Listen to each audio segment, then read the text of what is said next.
Shadows in the void. The cerulean glow of Epsilon Reticuli cast an eerie light across the bridge of the ISV horizon. Commander Nolan Frost stood with his hands clasped behind his back, his weathered face illuminated by the constellation of controls before him. 20 years in the galactic fleet had etched lines around his steel-gray eyes that had witnessed the birth and death of stars, the rise and fall of frontier colonies, and far too many good soldiers taking their final breath. Station Helios still isn't responding, Commander, reported Lieutenant Wexler, his fingers dancing across the holographic interface. No communication for 72 hours now. Frost nodded, his expression unchanging, and their last transmission. Fragmented, mostly static, but, Wexler hesitated, there was mention of breakthrough and contact before the signal degraded. The commander's jaw tightened almost imperceptibly. Station Helios was Galactic Alliance's foremost xenobiological research facility, positioned on the edge of mapped space. A breakthrough could mean anything: scientific discovery, alien technology, or something far more dangerous. How long until we arrive? Frost asked, his voice carrying the quiet authority that had earned him both respect and the whispered nickname Glacier among his crew. Approximately 4 hours, sir, replied Navigator Patel from her station. Good, tell Dr. Vane to meet me in briefing room 3. It's time she told us exactly what her team was working on out here. The weight of knowledge. Dr. Lyra Vane gathered her data tablets as she made her way to the briefing room. At 34, she was young to hold the position of chief xenobiologist for the Alliance, but her brilliant mind and unorthodox methodologies had accelerated her through the scientific ranks. Her amber eyes, flecked with gold, scanned through the last communications from her colleagues at Station Helios. Professor Harlow's final message troubled her the most. Lyra, I think we've been looking at this all wrong. It's not a weapon, it's a key, and I fear what door it might open. The briefing room doors slid open with a soft hiss. Commander Frost stood at the far end, staring at star charts projected onto the wall. Commander, she acknowledged, setting down her equipment. Doctor, he replied without turning, I need to know what I'm taking my ship into. Lyra took a deep breath. Station Helios was established to study artifacts recovered from the Tau Ceti ruins. 3 months ago, we discovered a chamber that had been sealed for approximately 40,000 years. Now he turned to face her, his expression unreadable. And what was inside this chamber, Doctor? A device unlike anything we've ever seen, made of materials that, she hesitated, knowing how it would sound, that shouldn't exist, elements that defy our periodic table. Frost's eyes narrowed, and your team activated this device. It wasn't a question, but Lyra nodded anyway. Under controlled conditions, initial tests showed it might be a communication apparatus of some kind, designed to broadcast across, well, we're not entirely sure, distance, dimensions, perhaps even time. The commander moved closer, his imposing height forcing Lyra to look up to meet his gaze. So your team found an alien communication device, activated it, and now they've gone silent. Did it occur to anyone that perhaps they called something that answered? First contact protocol. The shuttle descended through the thin atmosphere of Helios Prime, buffeted by swirling amber clouds. Commander Frost studied the barren landscape below, a world of rust-colored plains and jagged ridges, inhospitable to most forms of life. Perfect for a research station dealing with potentially dangerous alien artifacts. Beside him, Dr. Vane checked her environmental suit seals for the 3rd time. Her slender fingers trembled slightly, though her face remained composed. First field mission? Frost asked, his tone softer than usual. She shook her head. 7th, but the first where my team has gone silent. The shuttle touched down on the landing pad with a gentle thud. Dust swirled around the viewport, momentarily obscuring their view of Station Helios, a collection of white domes connected by transparent tubes, designed to withstand the harsh conditions of the planet. Remember the protocol, Frost addressed the 6 armed security personnel behind them. Full containment procedures. Lieutenant Wexler, you're with me and the doctor. The rest of you secure the perimeter and establish a communication relay back to the horizon. As they stepped out onto the landing pad, the silence struck Frost immediately. Research stations were never truly quiet. There was always the hum of equipment, the chatter of scientists, the background noise of a living facility. But Station Helios felt entombed in silence. Main entrance is sealed, reported Wexler, examining the control panel. But systems are operational, I can override. Do it, ordered Frost, his hand resting on his sidearm. The airlock cycled open with a reluctant hiss. The interior lights flickered, powered by emergency systems. Frost activated the illumination on his suit, casting long shadows down the main corridor. Life signs, he asked. Wexler consulted his scanner. Inconclusive, getting some unusual readings, could be interference from the station systems. Dr. Vane moved forward, her own scanner held out before her. The lab should be this way, that's where the artifact was being studied. They moved through the station like ghosts, each step echoing in the emptiness. Frost noted signs of hasty evacuation, abandoned personal items, spilled liquids long dried, a meal half eaten. No signs of struggle, he observed, no weapon discharge. Commander called Wexler, who had moved ahead to check a junction. You need to see this. At the entrance to the main laboratory, a message had been scrawled across the door in what appeared to be black marker. It speaks in DREAMS. Dr. Vane paled visibly behind her helmet visor, Professor Harlow's handwriting. Frost exchanged a glance with Wexler. Open it. The laboratory beyond was in disarray, equipment scattered, monitors displaying chaotic data streams, research notes strewn across surfaces. And in the center, on a raised platform surrounded by containment fields that flickered erratically, sat the artifact. Roughly the size of a human skull, it appeared to be made of seamlessly interlocking pieces that shifted and realigned even as they watched. Its surface gleamed with an iridescent sheen that seemed to absorb and reflect light in impossible ways. And most disturbingly, it pulsed with a rhythm that reminded Frost uncomfortably of a heartbeat. Is it supposed to do that? Frost asked, unable to tear his eyes away from the hypnotic movement. No, whispered Dr. Vane, it was inert before, completely static. As if responding to her voice, the artifact's pulse quickened. The pieces moved more rapidly, reconfiguring into new patterns. A low hum filled the room, building in intensity until it vibrated through their bones. We need to leave, Frost decided, finally breaking his gaze away. Now, quarantine protocols. A piercing shriek cut through his words as every monitor in the lab suddenly flared to life, displaying the same image, a complex symbol that seemed to writhe and change as they looked at it. Dr. Vane gasped, staggering back. That's impossible, it's the same symbol from the chamber walls, the one we couldn't translate. The hum from the artifact crescendoed, and suddenly the air around them seemed to bend and warp. Frost felt a pressure building in his skull, a presence pushing against his consciousness. Everyone out, he shouted, grabbing Dr. Vane's arm and pulling her toward the exit. Wexler, seal this section. As they retreated, the lights throughout the station began to flicker in rhythm with the artifact's pulse. And faintly, at the edge of perception, Frost could have sworn he heard whispers, countless voices speaking in an unknown tongue, calling from somewhere vast and dark and ancient. The shadows around them seemed to deepen and stretch, reaching with ghostly fingers.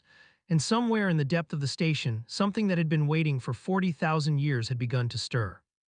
Beneath the surface, the emergency quarantine doors slammed shut behind them with a heavy thud.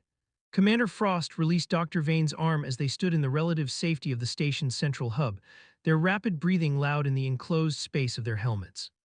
Lieutenant, status report, Frost ordered, his voice steadier than he felt.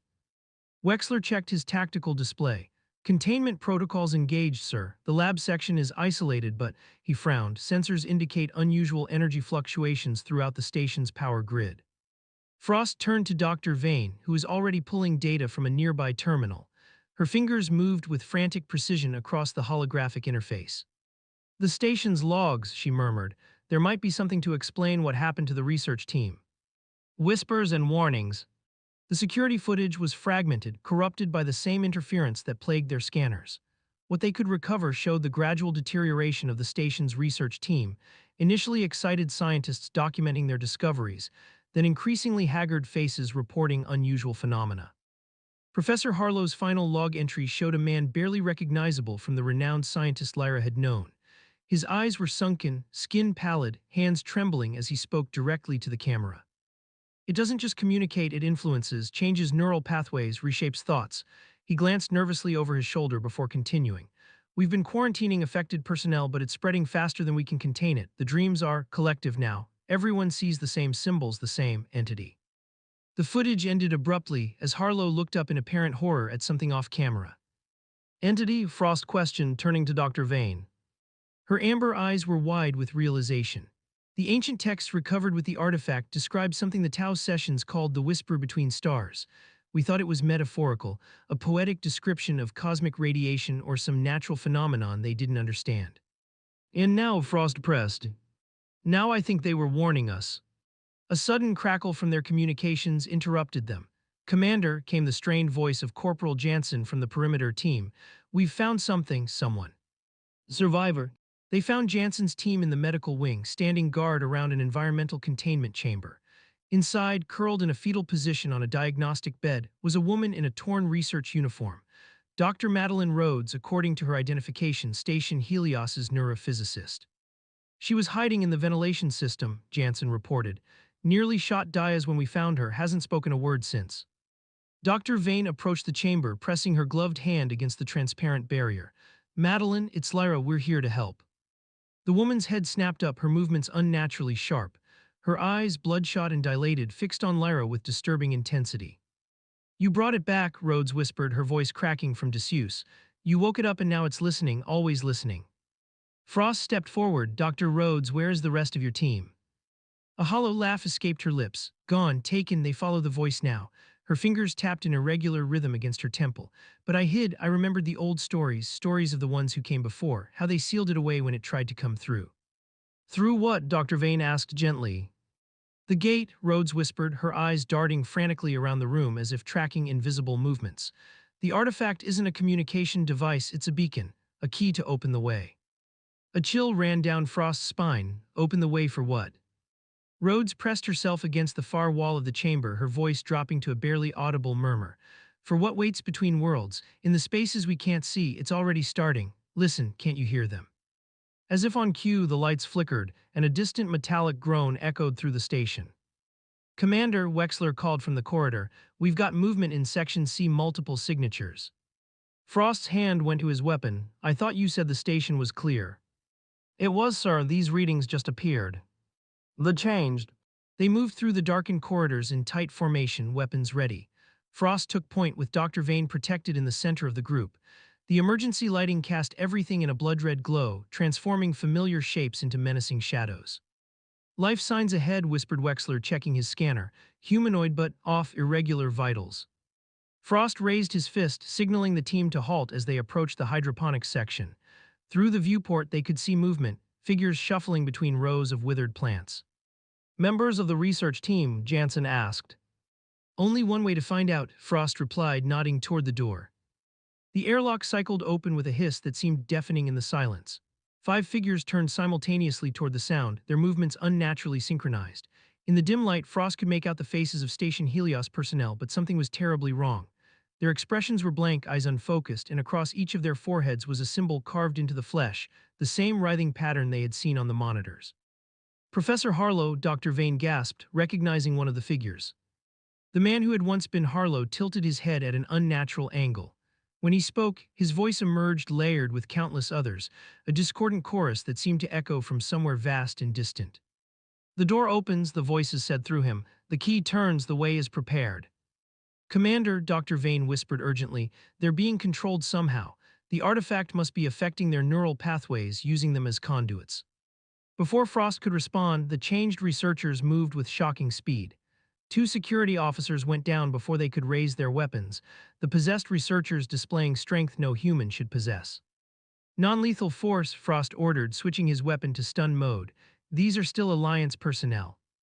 The stun blast slowed the changed researchers but didn't stop them. They continued their advance, movements jerky but purposeful, like puppets pulled by invisible strings. They're heading for the shuttle bay, Wexler realized aloud. They're trying to leave the station. We can't let them reach Alliance space, Frost decided instantly. Not if they're infected with whatever this is. He turned to Dr. Vane. We need to understand that artifact now.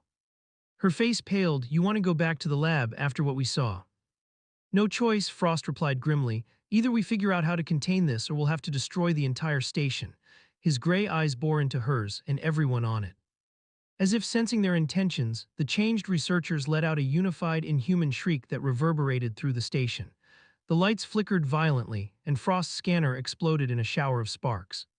Fall back, he ordered, grabbing Dr. Vane's arm as the possessed researchers surged forward with renewed vigor. As they retreated through the corridor, sealing emergency bulkheads behind them, Frost couldn't shake the feeling that they weren't just running from the changed researchers, they were being herded. Driven toward something that had been waiting patiently for millennia, something that had now begun to awaken fully to their presence. And somewhere in the depths of the station, the artifact pulsed with growing intensity, its rhythm matching the beat of an ancient, alien heart. Sacrificial shield. The maintenance shaft was barely wide enough for Frost's broad shoulders. He pulled himself along on elbows and knees, the metal grating biting into his palms despite his gloves. Behind him, Dr. Vane followed in concentrated silence. How much farther? He whispered over his shoulder. The secondary lab should be just ahead, she replied, checking the schematic on her wrist display. If Professor Harlow followed protocol, there should be backup research data stored there. The distant sound of metal tearing echoed through the shaft, followed by inhuman shrieks that sent ice through Frost's veins. Whatever was controlling the research team was growing stronger, more coordinated. Commander, Wexler's voice crackled through their comms, distorted by interference. The possessed researchers have breached the shuttle bay doors. 2 more of our team are down. I've locked down the ship's systems, but I don't know how long that will hold them. Keep them contained, Lieutenant, Frost ordered. Use lethal force if necessary. We can't let them off this station. Understood, sir, but there's something else. The energy readings from the artifact, they're spiking. Whatever it's doing, it's accelerating. Race against time. The secondary lab was mercifully empty when they dropped down from the ventilation shaft. Unlike the chaos of the main laboratory, this smaller facility was untouched, a perfect snapshot of normal research operations before everything went wrong. Dr. Vane immediately went to the central terminal, her fingers flying across the interface. I need a few minutes to access the secure files, she said, not looking up from her work. Frost positioned himself by the door, weapon ready. Make it quick, Doctor, I don't think we have much time. As Dr. Vane worked, Frost couldn't help but study her. The determined set of her jaw, the focused intensity in her amber eyes, the way she brushed a strand of dark hair from her face with practiced impatience. In another life, another time. An alarm blared, cutting through his thoughts. Red emergency lights bathed the room. What's happening? He demanded. Dr. Vane's face had gone pale as she stared at the screen. The artifact's energy signature has changed. It's resonating with something, creating a field that's expanding throughout the station. The floor beneath them trembled, a deep vibration that seemed to come from the very core of the planet. I've accessed Harlow's private research notes, she continued, her voice tight with urgency. The Tau sessions didn't just build the artifact as a warning. It was a prison designed to contain something they called the Void Dweller, an entity that exists between dimensions, feeding on consciousness itself. A crash from the corridor outside signaled that they were no longer alone. Frost readied his weapon. How do we stop it? The artifact can be reset, forced back into its dormant state, but it requires direct interface with the control matrix and a precise sequence of. The door to the lab exploded inward, torn from its frame by inhuman strength. Professor Harlow stood in the opening, but his body was grotesquely changed. His skin had taken on a translucent quality, pulsing with the same rhythm as the artifact. Behind him, more of the changed researchers gathered, their movements fluid and synchronized. The way opens, they intoned in that terrible chorus of voices. The hunger awakens, all will be consumed. Frost fired, the stun blast hitting Harlow square in the chest.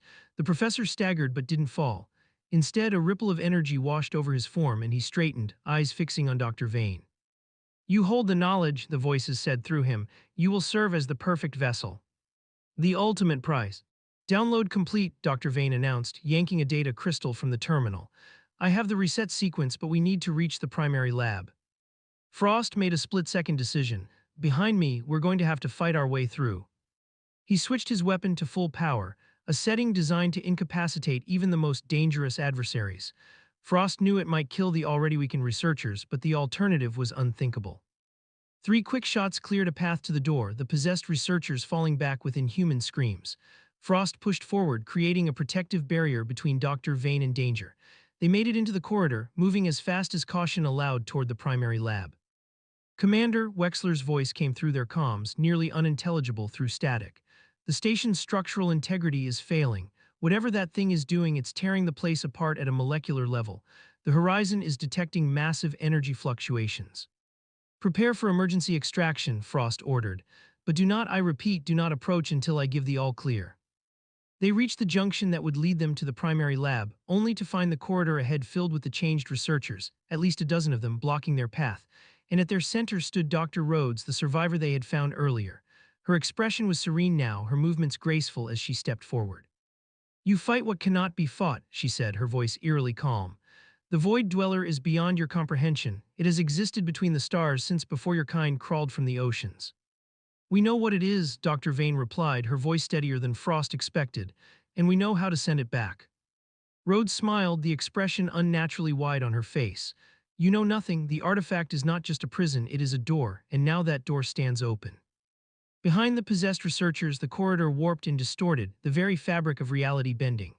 Through the distortion, Frost caught glimpses of something vast and impossible, a darkness that moved with purpose, tendrils of void reaching toward our dimension. Run, Frost said quietly to Dr. Vane. Get to the lab, I'll hold them here. Commander, no. That's an order, Doctor, he cut her off, his gray eyes meeting hers with an intensity that brooked no argument. The reset sequence is all that matters now. If you fail, everyone on the station dies, and whatever that thing is spreads beyond this system. Before she could protest further, he pushed her toward a side passage. Go now. As Dr. Vane reluctantly retreated, Frost turned to face the approaching horde, weapon raised. All right, he muttered to himself, let's see how you handle a frontal assault. Between worlds. Dr. Vane raced through the maintenance tunnels, the data crystal clutched tightly in her hand. The station shuddered around her, sections of ceiling collapsing, pipes bursting with hissing steam. The artifact's influence was spreading, breaking down the barriers between dimensions. She reached the primary lab to find it transformed. The artifact now floated freely above its containment field, pulsing with blinding intensity. Around it, reality itself seemed to fold and warp, creating a tunnel of shifting light that stretched into an impossible distance. And through that tunnel, something was coming. With shaking hands, Dr. Vane inserted the data crystal into the control console. Harlow's notes appeared on screen. The reset sequence was complex, requiring precise calibration of the containment field. Behind her, the lab door burst open. Commander Frost stumbled in, his uniform torn and bloodied, one arm hanging limp at his side. Commander, she cried, moving to help him. Stay back, he warned, his voice strained. I managed to slow them down, but not for long. She returned to the console, fingers flying across the controls. The reset sequence is initializing, but it needs time to build the counter-resonance. A terrible scream of tortured metal announced the arrival of the changed researchers. They poured into the lab, moving with unnatural speed toward Dr. Vane and the console. How much longer? Frost demanded, positioning himself between her and the threat. 30 seconds, maybe less, she replied, her concentration never wavering from the sequence. You'll have it, he promised, his voice suddenly calm. What happened next seemed to unfold in slow motion. The possessed researchers surged forward as one. Commander Frost met them head-on, his tactical training allowing him to hold them at bay through sheer skill and determination. But they were too many, too strong. One of them, Dr. Rhodes, broke through, lunging toward the console with inhuman speed. Frost threw himself into her path, taking the full force of the impact. They crashed to the floor mere feet from Dr. Vane, locked in desperate struggle. Rhodes's hands transformed before their eyes, fingers elongating into sharp, obsidian-like talons. With horrifying speed, she plunged them toward Frost's chest. No, Dr. Vane screamed. Frost caught Rhodes's wrists, holding the deadly talons inches from his heart. His face contorted with effort, veins standing out on his forehead as he fought against strength no human should possess. Finish it, he growled through clenched teeth. Now Lyra. The use of her first name startled her back to action. With trembling fingers, she completed the sequence and slammed her hand down on the activation control. The artifact froze in mid-pulse, its glow dimming momentarily before flaring with blinding intensity. A wave of energy erupted from its core, washing over the lab. Where it touched the changed researchers, they collapsed like puppets with cut strings. The dimensional rift began to close, reality knitting itself back together. But as it did, a tendril of darkness, impossibly fast, shot through the narrowing gap. It streaked toward Dr. Vane with deadly purpose. Commander Frost saw it coming. With his last reserves of strength, he shoved Dr. Rhodes aside and threw himself into the path of the tendril. It struck him squarely in the chest, lifting him off his feet and slamming him against the far wall. The rift sealed with a thunderous crack, the artifact falling inert to the floor. Silence descended upon the lab, broken only by Dr. Vane's footsteps as she rushed to Frost's side. Commander Nolan, she cried, cradling his head. His gray eyes found hers, already growing dim. Where the tendril had struck, a stain of absolute darkness spread across his chest, not blood, but a void that seemed to consume light itself. Did it work? He whispered. Yes, she assured him, tears streaming down her face. You did it, you saved us all. A ghost of a smile touched his lips, not bad for unnecessary caution. As his eyes closed, Dr. Vane held him tighter, her tears falling onto his face. Around them, the station's emergency systems began to stabilize, the crisis averted, but at a terrible cost. Wexler to Dr. Vane, her comm unit crackled to life. We've regained control of the station systems. The horizon reports the energy signature is dissipating. What's your status? She looked down at the commander's still form, at the man who had sacrificed everything to protect her and countless others from an ancient horror. Send a medical team, she replied, her voice breaking. and tell them to hurry. But in her heart she knew it was already too late. Whatever had touched Commander Frost had taken something vital from him, something that no medical science could replace. And as the darkness spread within him, Dr. Vane made a silent vow. This was not the end. She would find a way to save the man who had become her protector, even if it meant facing the void itself.